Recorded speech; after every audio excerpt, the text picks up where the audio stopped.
আতিয়া জামে মসজিদ টাঙ্গাইল জেলার দেলদুয়ার উপজেলার আতিয়া গ্রামে অবস্থিত একটি ঐতিহাসিক স্থাপনা, যা বাংলাদেশের ১০ টাকার নোটে স্থান পেয়ে বিশেষভাবে পরিচিত। এটি দেশের অন্যতম প্রাচীন ও সুন্দর মসজিদ, যার নির্মাণকাল মুঘল যুগে।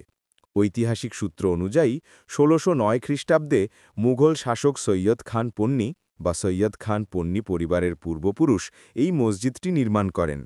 মসজিদটি প্রাকৃতিক পরিবেশের সঙ্গে স্থাপত্যের এক অপূর্ব মেলবন্ধন সৃষ্টি করেছে। স্থাপত্য শৈলীতে আতিয়া মসজিদে বাংলা ও মুঘল ধাঁচের এক অনন্য সংমিশ্রণ দেখা যায়। চার কোণায় ৪টি মিনার, মাঝখানে একটি বড় গম্বুজ এবং ৩টি প্রবেশদ্বার রয়েছে। মসজিদের বাইরের দেয়ালে সূক্ষ্ম পোড়ামাটির কারুকাজ, ফুললতা, আরবি ক্যালিগ্রাফি ও জ্যামিতিক নকশা দেখা যায়, যা তৎকালীন শিল্পরুচি ও নৈপুণ্যের উজ্জ্বল নিদর্শন।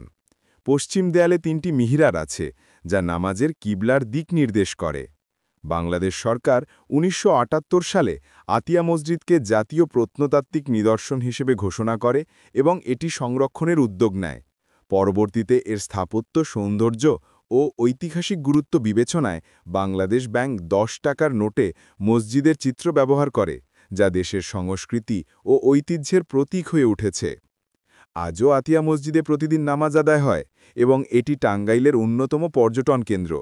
এটি শুধু একটি ধর্মীয় স্থাপনা নয়, বরং বাংলাদেশের ইতিহাস, শিল্প ও ঐতিহ্যের এক গর্বিত প্রতীক।